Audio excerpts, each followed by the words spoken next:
Hey everybody, it's Robert coming to you with another adventure into history, and today we are out in Sumter County, Georgia. Of course, I'm joined here by Cecil, and we are actually standing in a ghost town right now. All that is left of this town is a historic cemetery that we're going to be looking at in detail today. But before we get started, I want to tell you about my connection and how I found this place. So just down the road from here, about 2 miles away, was a town called Danville. And Danville was an extremely prosperous town that was laid out with stores, houses, schoolhouses in about 1835.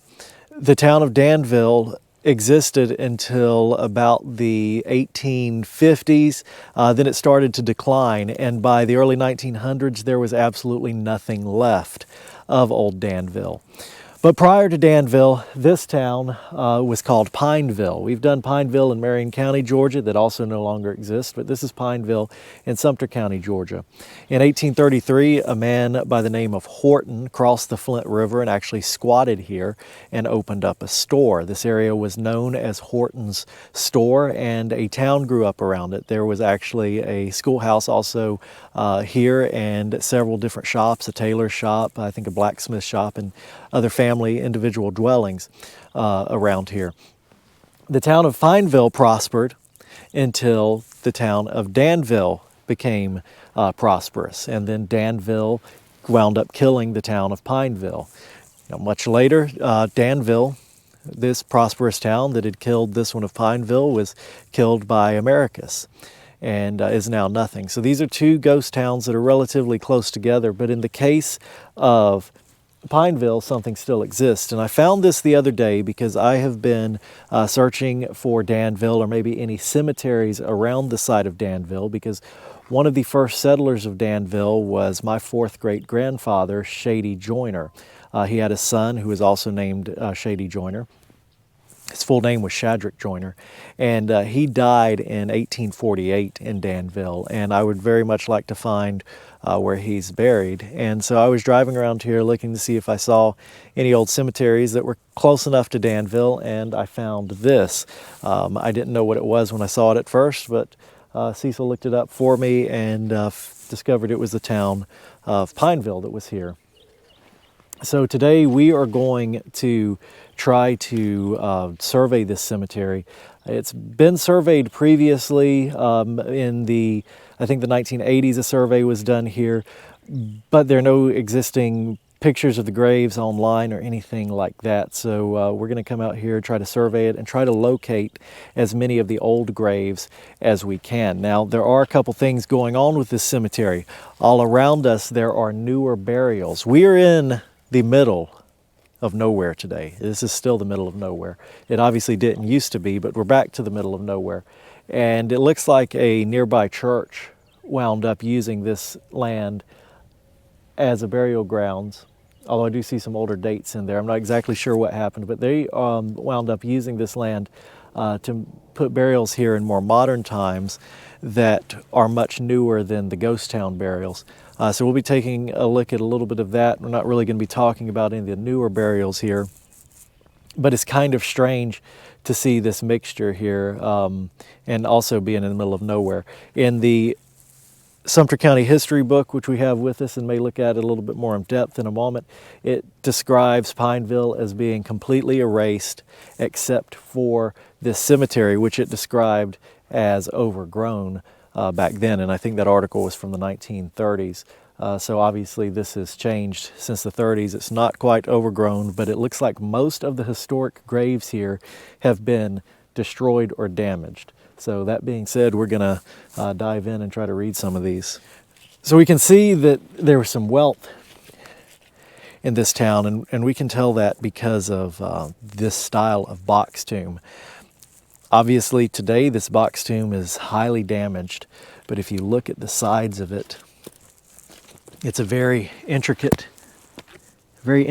detailed box tomb, just very broken up and damaged. We were talking about earlier, right before we started recording, that this is the obelisk that should sit on top of this marker here. So I guess we'll dive in and try to read this one. And as we continue out here, we'll probably dive back into this history book just a little bit, see if we any of these names are in there. So can you read that, Cecil? J-E-J. Is that Dora or Nora? I cannot. I've got a, let me pull my burial list out. Yeah. And see if we can get it close enough and we'll find out who's who. I do know the initials J-E-J are on the list. Good deal. While Cecil's pulling up the burial list, we'll just take a look at some of the stuff on this. That piece of marble is just broken off right there. And obviously the top of the box tomb is all busted to pieces. I can't believe this is monument's actually still standing on top of this as good as it is. This is also a good example. People often ask us if the burial is in this box tomb or it's in the ground. It is in the ground. These are just another type of grave marker, but you can see in there that there's no burial in there, but there are pieces of broken marble down in there. All right, that is going to be Horne. J-E-J Horne is going to be John Eli Jefferson Horne. You can kind of see it now. Yeah, okay. Now that I know what it's supposed to say, I can see it. All right, so he was born May 8th, 1808, and died December 19th, 1859. So he died after this place was going away, actually during the end of Danville, but still a very early burial here.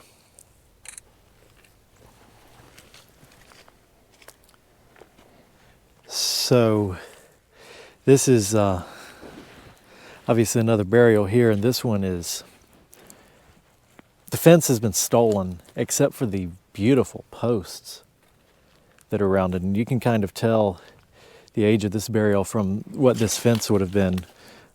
First of all, I mean, just take a look at the detail work on this old iron fence. This is definitely early. 1850s kind of stuff that we see, pre-Civil War kind of ironworks here. And it used to be around this burial, just a single fence around it. We've also got another piece in there. I don't know what that goes to yet. And I think that this is the top of this headstone, one that's really broken up. So this is, I think at the top it says erected in memory of, okay. Let's see, it's a Hargrove. Hargrove, okay. See, T-V-E-Y. Yeah. Okay, so wife. Is that Courtney? C-O-U-R-T-N-E-Y. Courtney, Virginia. Yeah, okay. Wife of W.D. Hargrove. Yep. Born October 3rd.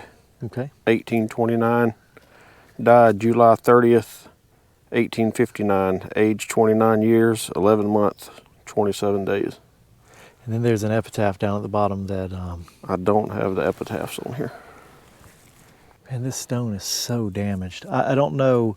This is years of growth on this stone too. I don't know. So, even though there's a burial list online, and we do have the name, still documenting these headstones is very important, and it doesn't look like they have been documented prior to this. And they're in such sad shape, and it is just, it's unbelievable. Especially with the modern burials going around, that these have just been basically destroyed over the years.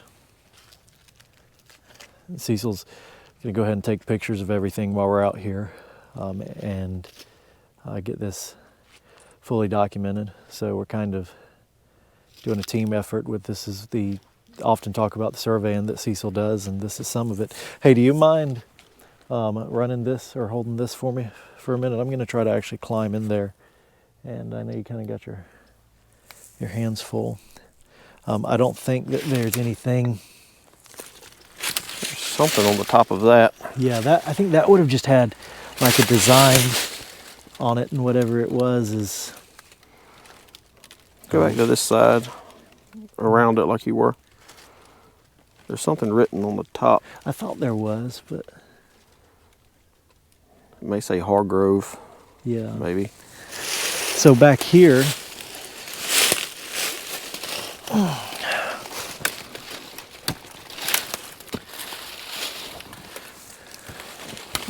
right.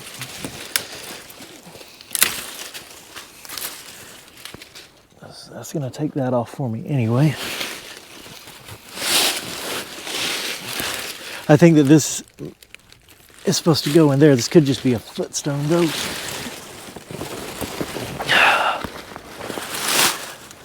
All right, definitely a stone.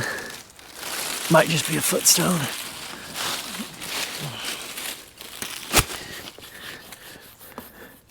Probably is just a footstone. There's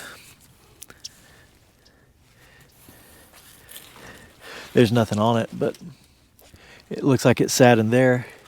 And I guess it was just a head and foot marker for this grave, but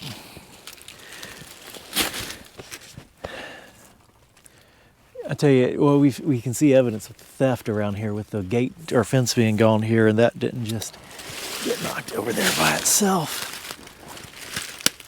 Okay.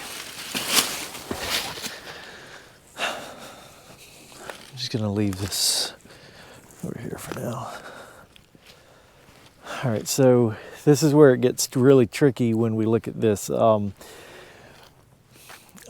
absolutely not trying to pass any judgment of anything that's going on here, but we have very historic graves here that are in pieces. Their markers are in pieces. WSP. That's the footstone for that one. So we got a very old grave right here, and obviously these old graves, their markers have been destroyed.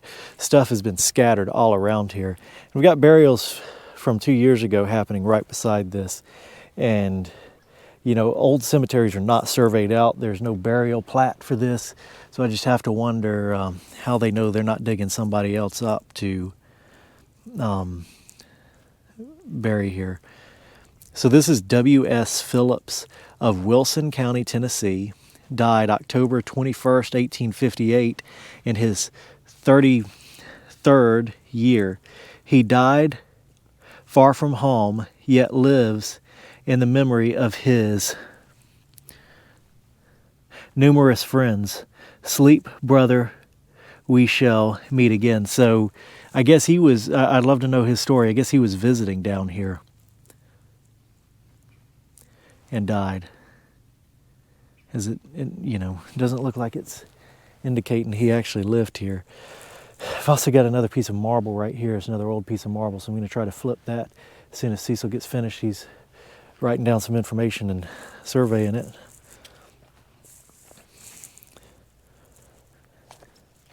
And again, that is his footstone right there. Gonna try to flip that. Yeah.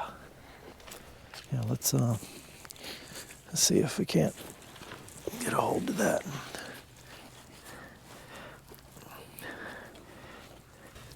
Cold out here. Yeah, Your fingers ain't want to work. Okay. No, it's flat. It actually kind of looks like the side of a small box. It's got something on this side, I think. Does it? Maybe.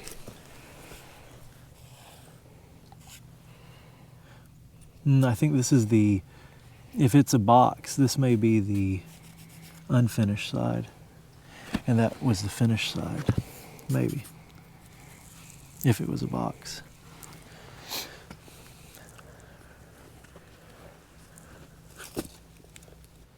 So obviously we can tell what's the newer graves that are being put out here, but there's old.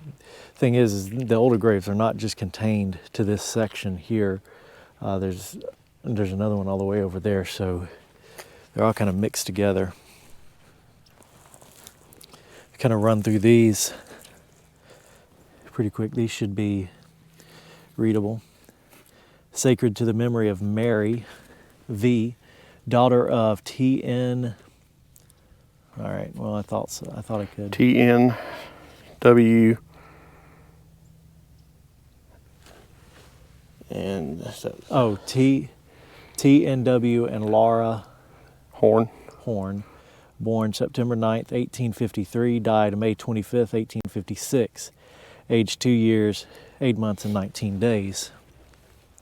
Also got old brick. And there was so another cool thing to note is that Danville here was the site of the very first brick house in Sumter County, Georgia, and it was a big deal.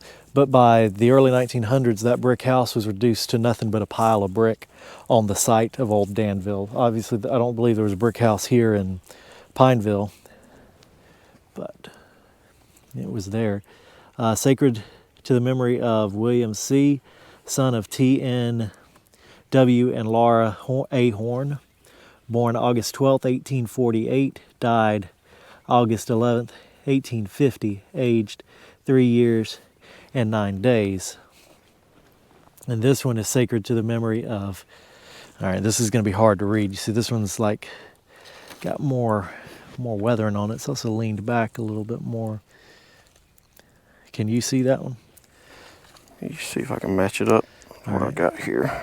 It looks like either Is it a Susan? Susan or Sarah. It's Maybe another Susan. Horne. It's probably Susan. She's a daughter of the same people. Susan E.C. Susan E.C. Horne. She was born June 20th, 1850. Died August 8th, 1850. Aged, well, maybe not, because that says aged May. See, she is August 8, 1856, age 6 years, 18 days. So, 6-year-old, 2-year-old, 2-year-old. So it's interesting to see that these burial dates, not entirely sure exactly when Pineville completely went away, but these burial dates are they're actually getting a little bit closer to the end of Danville. But I think Danville was really at its height in the 1850s, but by the end of the 1850s it started to decline.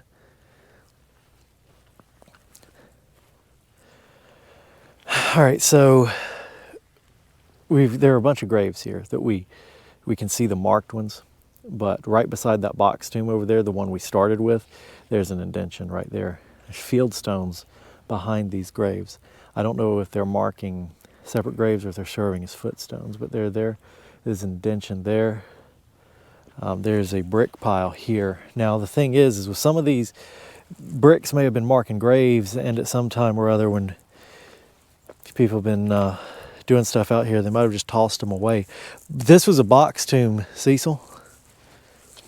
This is a brick box tomb. Look, you can still see there's a row of brick there. Yep. And a row of brick here. And it's probably bricked up.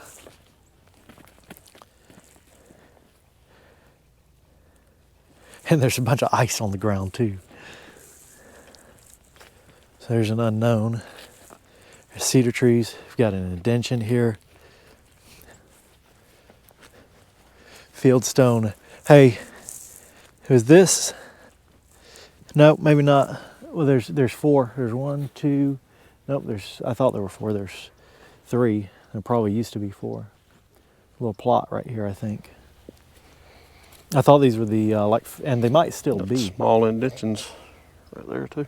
These might have been the foundation for a fence right here too. But yeah, there's indention, children's indentions. All right, so here's one that's all busted up. I think.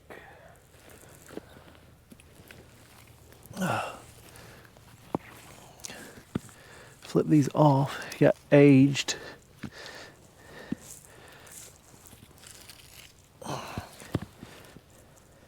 That's the bottom. Okay. It's not the bottom. More pieces.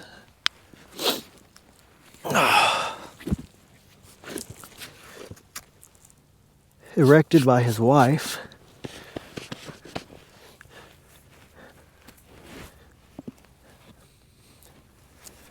I don't even know if these are all the same marker or not. So this says erected by his wife at the bottom.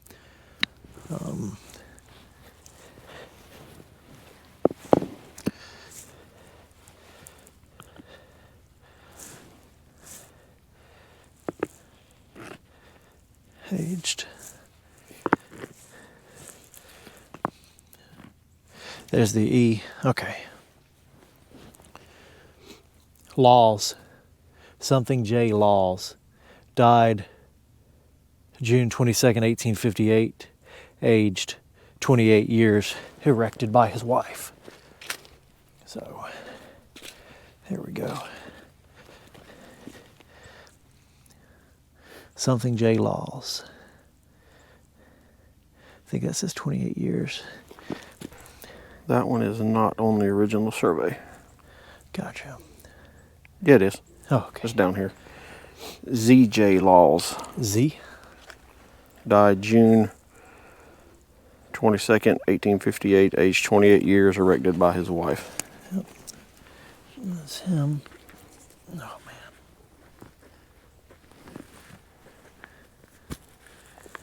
Huh. It's probably part of the same marker. Yeah, I think I see where it goes. See, the thing is there's bits and pieces of marble all over out here where this site has just been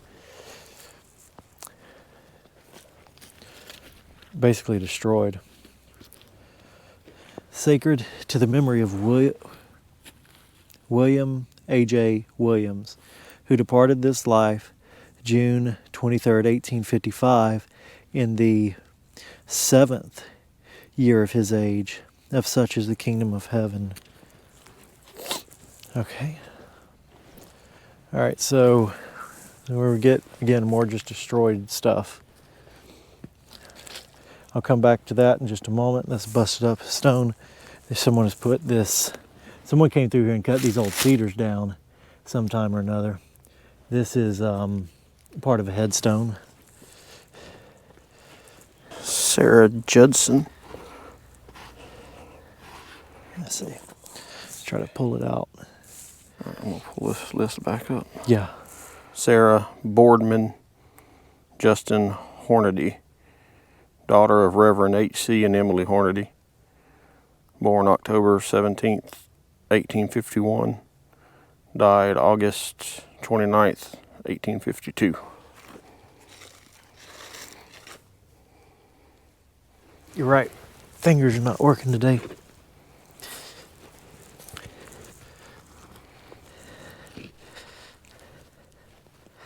All right.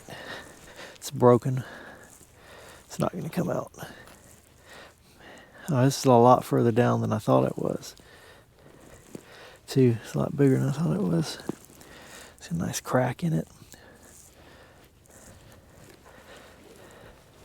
All right. There's pieces. There's more pieces. I think I got it all. This is the bottom plate, maybe.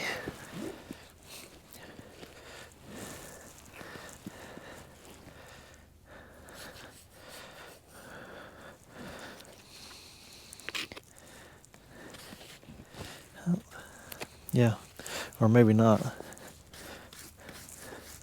Yeah, I guess it is. It's got a line like that one over there does. Okay. But there's definitely stuff missing on it.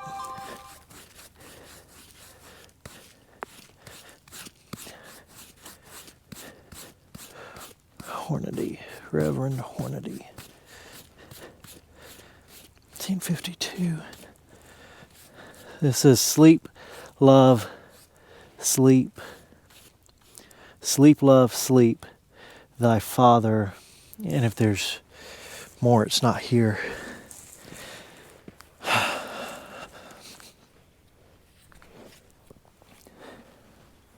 There may be an indentation there.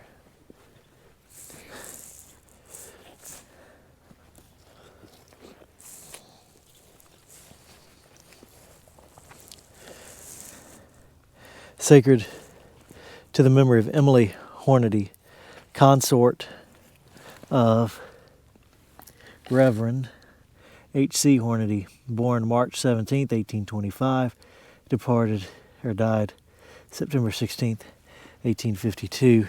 So, first of all, you got this rock here, this naturally occurring rock that happens down in this region, and it's loaded with fossils. See all the little fossils in there? It's just a big chunk of nothing but these fossils. I've seen lots of those down here.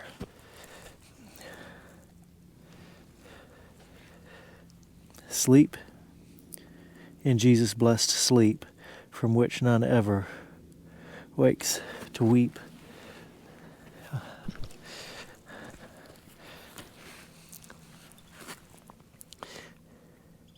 The husband, the bottom, this is the husband. I guess that's meaning who, the husband who erected that stone, probably.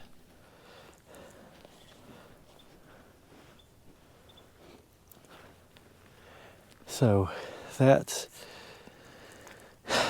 I don't know, unless there were just no stonemasons in this area, there may not have been stonemasons in this area. There were certainly stonemasons in Americus.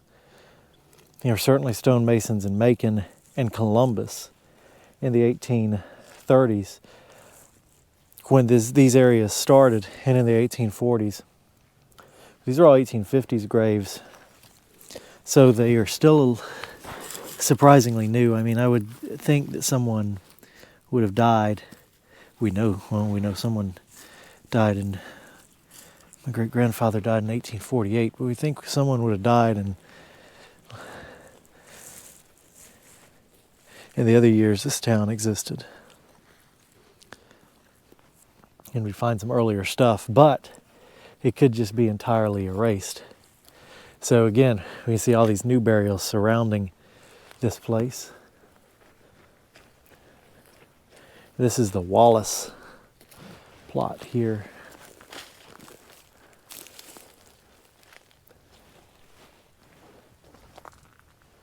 The name on the fence. All right. Let's dive in. I didn't look in here when I stopped by here the other night.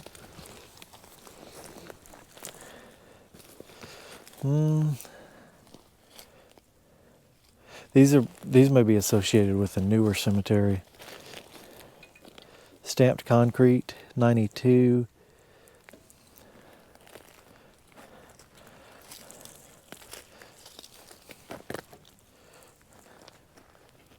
'71. We're getting a little bit older. 61. No, that's probably associated with Pineville then. Or at least people who lived in this area after Pineville ceased to exist. So Martha E. Wallace died 1861. John Oscar Wallace, born October 12th, 1856, died October 14th, 1861. John H. Wallace died December 1871. Sally J. Wallace died August 1884.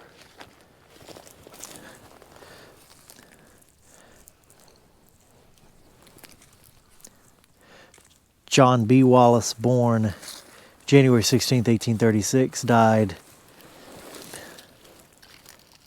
I don't really want to move that. It's broken. Died July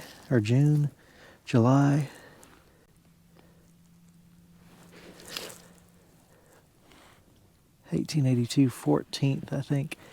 1882.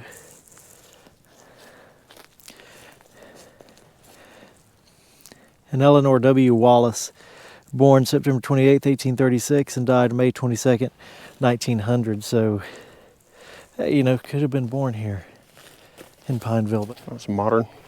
yeah, modern slab of concrete.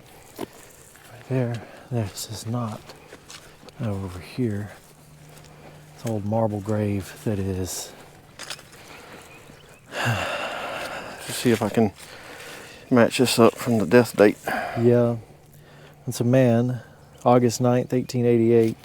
An honest man, the noblest work of God.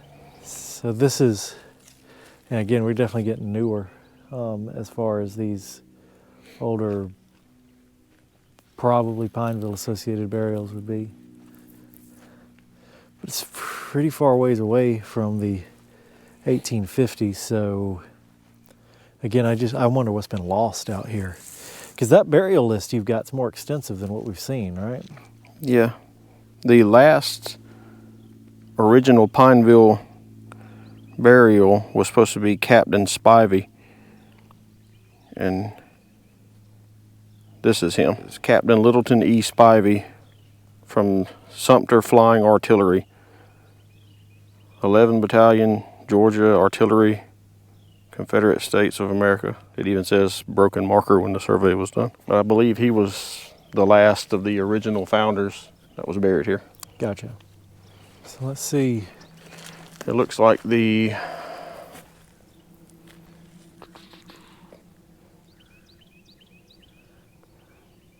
Wallace was the last burial of the old Right. section, and it was 1900.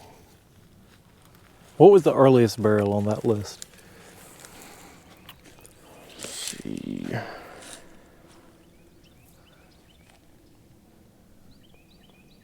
Looks like 1851. Okay. I guess the earliest marked burial when they did that. And it's hard to know where, you know, I mean, again, we've got indentions here that are just simply not marked. Plus these trees are a lot older than the cemetery that's out that far too. Yeah, absolutely. Someone else has bought this land again and, or is at least, maybe not bought this land, but at least actively using this for burials. So I don't know what the original bounds of this place were. But the newer burials are, you know, they are all around us. And we get into, there's something there. It's hand engraved concrete.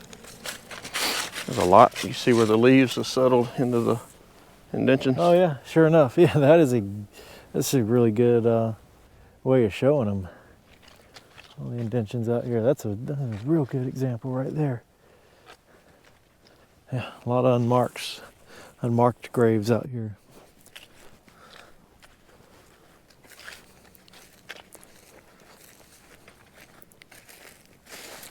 Now you'd think the further down we got, the kind of older it would get back here, but these are still new. There's 86. That's 24 right there. So there's two cemeteries here that are noted. The old Pineville Cemetery, which is the historic associated with the town, and then there's the new Pineville Cemetery, and those are not as old as I thought they were.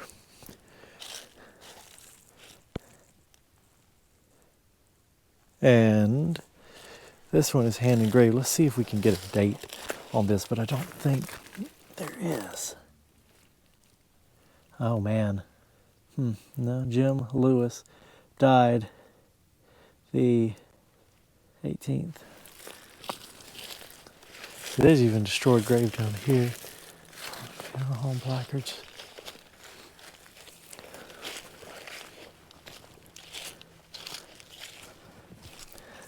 So this 47, that's been painted. Now, this is fairly common in this county too, is the white paint. Is it? Yeah. I went and found one for somebody online the other week, and it was painted white also down here. That was a VA issued marker, like this one's painted Yeah. white too. It's a VA issued marker that's been painted white.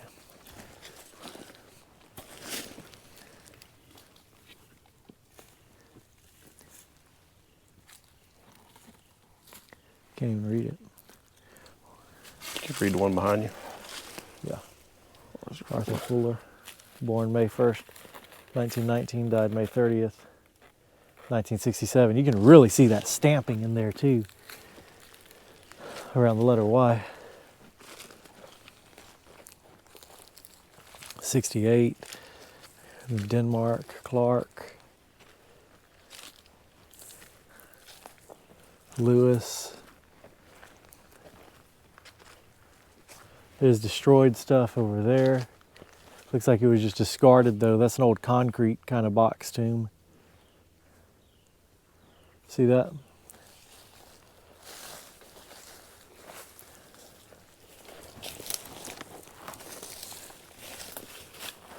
I mean, but that's still, you know, at the earliest, like late 1800s.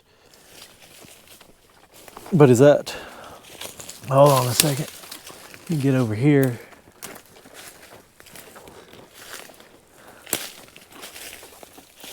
Okay, that's concrete too. There's your paint cans. There's the white paint cans. Right there, I can see the white paint in them.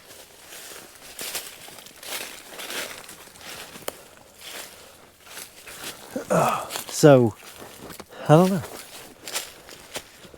I don't know. These are noted as two separate cemeteries, and the modern burials that we see, like from the 2020s and the 80s, those are not associated with. It's actually listed as 3 cemeteries online. Really? It's Old Pineville, New Pineville, and some of the newest ones are, I think, Corinth Church. Yeah, so I thought it was a Corinth church that had been started burying out here more in recent times. So I don't know if, so because that's a grave from 2000. It does not look like it's that new, but that is from 2000 right there. The original fence, or an earlier fence. Yeah. It's I guess if it's associated with the Corinth church, then it's, that's who's doing the new burials, and then the new Pineville Cemetery, some of this older stuff down here, and then the old Pineville Cemetery is what we looked at the beginning. It's kind of all a mystery, but I don't know exactly the answers to it all. Brick with concrete poured on top and hand engraved right there. I want to walk in here. Oh well, maybe not. There's the old boundary. Man, was there Granite rocks here. Yeah. And a fieldstone. So if the new Corinth church is down the road, who's burying here, is it possible there's an old Corinth church here? But that ain't no tree right there. Oh yeah. That's a beam. But was it pushed from over here or back here? I don't know. This looks like this is all fenced off. Maybe they bought extra land here or something and fenced it back here, but this is all fenced off. That's timber property. This looks almost like the results of timber operation, but I don't know. That's an old beam right there. And it's not is it hand hewn? It might be hand hewn. There's axe marks in there. There's definitely something here, but it was used up until, even if that's old, that could be old. And then they just added concrete steps to it at some time, or concrete foundation. Replaced or updated it. But that's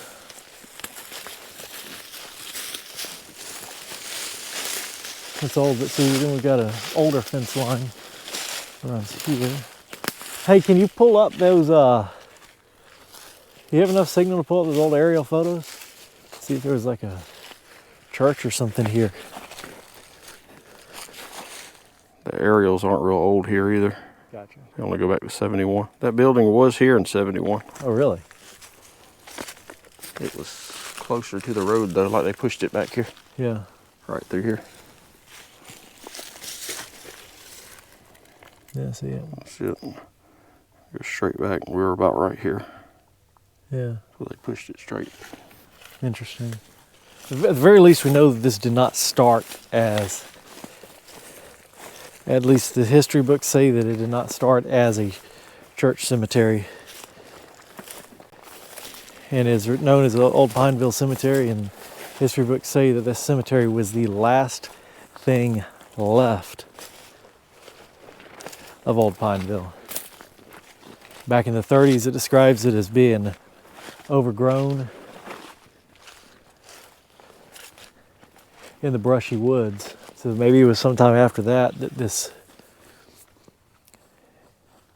became the Old Corinth Cemetery. And they just started burying here because there was already an existing cemetery, but I don't see anything out here that speaks that this holds any burials per se. Cedar trees right here. So I wanted to read this real quick, a little bit from this Sumter County history book and close out of this video. It says, Old Pineville. In 1833, a man named Horton crossed Flint River at Shelby's Ferry, and after traveling about 2 miles, squatted. At that time, the population this side of the river consisted of about a dozen families between the river and Line Creek. At Hawkinsville, about 40 miles away, was the nearest market. Horton erected a storehouse, which he filled with a mixed stock of dry goods and groceries here at Pineville, or what became Pineville. The store began about the center of the settlement. The neighbors got together and built a schoolhouse. Jacob W. Cobb was employed as a teacher for the first term. Now, this is a fellow who's talking here. The fellow who's talking here actually is from Pineville. It's from 1931. This fellow who nope, this is from 1904. This says from 1904 edition about Pineville. As I was 4 years old at the time, I received my first instruction of the 3 R's, reading, writing, and arithmetic, about 70 years ago, which would have been the 1830s for whoever's writing here. After this, Phil Forsyth, Thomas Harvey, John Smith taught several terms. The little village prospered until 1835 when Martin G. Miller and Royal Jenkins laid off a town on the banks of the river about 2 miles east on a limestone bluff known as Danville. The name of the settlement begun by Horton was first called Horton's Store, but it was changed to Pineville. The little village took on a new spurt. Another store was started by Isaac Wilkes, and a carriage and blacksmith shop was built and operated by John Griswold. Pineville became quite a prosperous place. It boasted 2 good physicians, Dr. Gregory and Dr. Bagley. It had a tailor shop operated by a man named Fox Hall. There was a large school, a high school with Fred Pawhill as principal, assisted by a number of teachers. The place was surrounded by good farming country. The wealthy planters up and down the river sent their children to the Pineville school, boarding them in town. The death of Dr. Gregory was a blow to the place. There was some dissatisfaction in regard to the conduct of the school, causing its final dissolution. The stores and blacksmith shop closed up, and Pineville began to go down. Then Danville began to grow again when the second boat was built there, which proved the death blow to Pineville. So we'd have to find out when the second boat was built in Danville to know for sure. In a few years, there was nothing left but a few graves overgrown with bushes to mark where once the prosperous little village stood, which should be where we're standing right now. Of those who first entered the Horton School, the writer is the sole survivor in 1904. The last, except myself, was Miss Hitchcock, who died about 2 weeks ago. I visited the old spot last summer, and it brought back to memory the many pleasant days we had at Old Pineville. But alas, the place is forgotten except by a few old-timers living. A few years ago, Captain Spivey passed away. He was the last one buried in the hallowed spot, and none of his old comrades are left. The Hornes, the Spiveys, the Tuckers, Lewises, Mercers, and the Manns are all gone, and soon the writer will follow, only to be remembered by a few. And I'm not entirely sure who wrote this article, but that's amazing right there. Somebody, we're hearing the voice or the words of somebody that actually grew up here in Pineville, attended school here, and now there's nothing left. And he, in 1904, remembered this place from the 1830s. Amazing to think about. Hope you guys have enjoyed this video. This is a heck of a place here. None of these graves had been surveyed with pictures or anything like we're doing together, me and Cecil today. So very important work to make sure that this stuff is preserved, because as Pineville went away and is gone, also these grave markers are going away quick too. Some of them are unreadable, some of them are near buried, and it's very important to document all this, make sure it stays protected. So I hope you guys enjoyed this video.